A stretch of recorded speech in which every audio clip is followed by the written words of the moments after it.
मी आहे आपल्या स्वतंत्र भारताचे संविधान. मी आहे आपल्या देशाची घटना. मी फक्त एक कागद नाही, तर मी शहीदांच्या रक्तातून जन्माला आली. मी देशाला हक्क दिले, जगण्याचा अधिकार दिला. पण आज मला एक विचारायचे आहे की देशाचे सर्वोच्च विधान असूनही या देशात माझी कदर होते का? संविधान एवढे महान आहे, पण मग आम्ही तर लहान विद्यार्थी आहोत, आमचे काय काम आहे? बाळा, माझा प्रवास तुझ्या शाळेपासूनच सुरू होतो.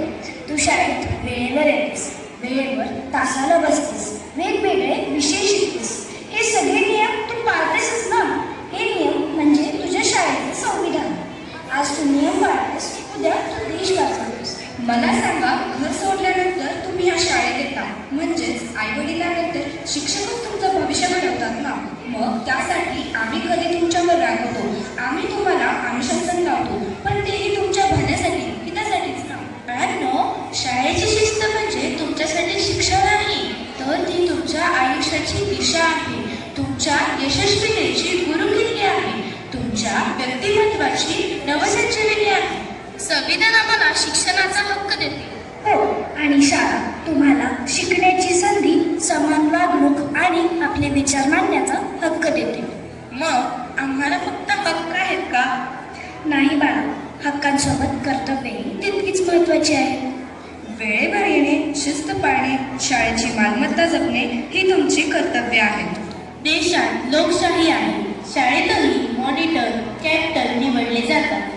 यातूनच आपल्याला नेतृत्व, जबाबदारी आणि एकता शिकायला मिळते. हे कसं शिकायचं ते आता पाहूया. आपण आता पाहूया वर्गामध्ये घडणारा एक प्रसंग.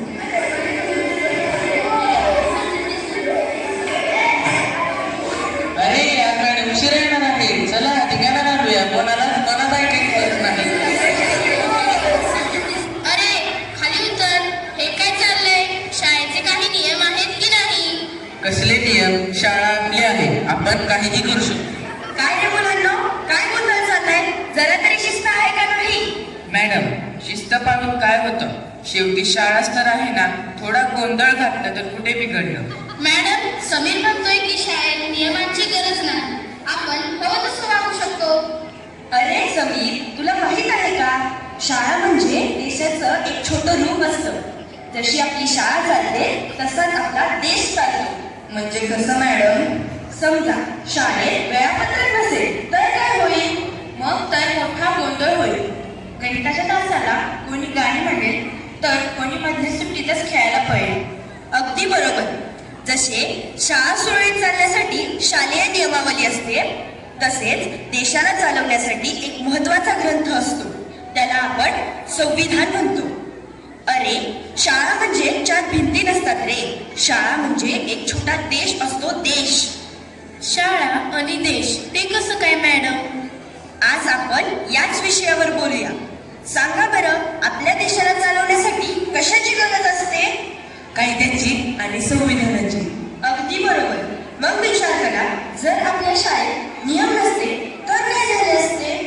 आता मला सांगा, शाळेत तुम्हाला काही अधिकार आहेत का? हो, आम्हाला प्रश्न विचारण्याचा अधिकार आहे, खेळण्याचा अधिकार आहे आणि शिक्षण घेण्याचा अधिकार आहे. अगदी तसेच संविधानाने आपल्या देशातील नागरिकांना मूलभूत अधिकार दिले आहेत, जसे भाषण स्वातंत्र्य, शिक्षण घेण्याचे स्वातंत्र्य आणि संमतीचा हक्क. पण मॅडम, अधिकारांसोबत काही जबाबदारी असतात ना? शाबास. जशी तुमची जबाबदारी आहे की शाळेची मालमत्ता खराब करायची आहे, तशीच संविधानानुसार आपली कर्तव्य आहे की देशाचा सन्मान राखायचा, सार्वजनिक मालमत्तेचे रक्षण करायचे. मॅडम, मग शाळेचे कॅप्टन निवडणे हे सुद्धा देशाच्या निवडणुकीसारखे असते का? हो, जेव्हा तुम्ही वर्गाचा प्रतिनिधी निवडता तेव्हा ती लोकशाही असते. सर्वांच्या संमतीने व नियमानुसार निवड झालेला प्रतिनिधी सर्वांच्या हिताचा विचार करतो. मॅडम, आणि जर एखाद्याने नियम मोडला तर? जसे शाळेत शिस्तभंग केल्यावर मुख्याध्यापक योग्य तो निर्णय घेतात, तुम्हाला शिक्षा करतात, तसे देशात संविधानानुसार न्याय व्यवस्था काम करते. कोणावरही अन्याय होऊ नये हे संविधान पाहतं. आपण शाळेचे मालमत्तेचे नुकसान करत नाही आणि वेळेवर परिपाठाला हजर राहतो. उत्तम. आता मला सांगा, देशात जसे पंतप्रधान आणि मंत्रिमंडळ असते तसे आपल्या शाळेत कोण असते? आमच्या मुख्याध्यापिका, शालेय शिक्षक व अन्य सर्व. अगदी हेच लोक शाळेतील नियम बनवतात व ते पाळण्यास मदत करतात. मॅडम, पण संविधान इतकं महत्वाचं का आहे? कारण संविधान आपल्याला समानता शिकवतो. आपल्या वर्गात जसं श्रीमंत, गरीब, हुशार, ढ असा भेदभाव नसतो, तसंच देशात जात, धर्म किंवा भाषेवरून भेदभाव करता येत नाही. म्हणजे मॅडम, शाळेचा गणवेश हा सुद्धा समानतेचा प्रतीक आहे ना? कारण सगळे एकाच गणवेशात सारखेच दिसतात. हुशार सगळे. जसा आपला तिरंगा आपल्याला एकत्र बांधतो, तसंच आपलं संविधान देशाला एकत्र ठेवतं. जर नियम मोडले तर जसं शाळेत शिक्षा होते तसंच देशात कायद्यानुसार शिक्षा होते. म्हणजे मॅडम, आम्ही आज शाळेचे नियम पाळायला शिकलो तरच उद्या देशाची जबाबदार नागरिक बनू शकू. अगदी बरोबर. शाळा ही लोकशाहीची पहिली प्रयोगशाळा आहे. इथे तुम्ही जे शिकाल तेच उद्या देशात राबवाल. मॅडम, मी आजपासून नियम मोडणार नाही, कारण माझी शाळा हाच माझा छोटा देश आहे. मॅडम, मला आता समजले, संविधान म्हणजे फक्त पुस्तकातील शब्द नाही, तर तो आपल्या देशाचा श्वास आहे. आणि आपली शाळा आपल्याला एक चांगला नागरिक बनायला शिकवते, जेणेकरून आपण संविधानाचा आदर करू शकतो. अगदी बरोबर. आपण शाळेचे नियम पाळायला शिकलो तरच आपण देशाचे कायदे पाळू शकतो. लक्षात ठेवा, संविधान मजबूत असेल तरच देश प्रगत होईल.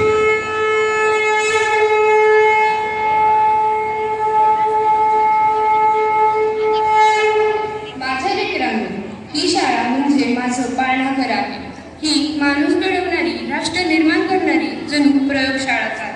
इथे जर तुम्ही माणूस झालात तरच माझा भारत सुरक्षित आहे. आणि हे कधी होईल? जर तुम्ही शाळेचे आणि देशाचे संविधान पाळले तरच. बाळांनो, माझा सन्मान केवळ पुस्तकात नको, तुमच्या वागण्यात हवा, आचरणात हवा आणि तो होईलच याची मला खात्री आहे. होय, आम्ही आजपासून संविधान पाळू, शाळेचे सर्व नियम पाळू, शिक्षकांचा सन्मानही करू, संविधान जपू आणि भारत मातेला कधीही लाजवणार नाही. हा आमचा आजपासूनचा दृढ संकल्प आहे. आमचा देश, आमची शाळा, संविधानाने कुठल्या प्रगतीच्या माळा.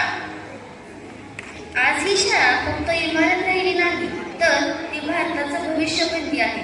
संविधान समजून घेणाऱ्या व ते पाळण्यासाठी दृढ संकल्प असलेल्या नव्या पिढीची ती संदेशवाहक आहे. तर विद्यार्थी मित्रमैत्रिणींनी, या समानतेच्या व कर्तव्य आणि जबाबदारीच्या विचारांना सोबत घेऊन आपण सर्वजण या शाळेत आणि समाजात एकमेकांच्या सूर मिसळून पुढे जाऊया. जय हिंद.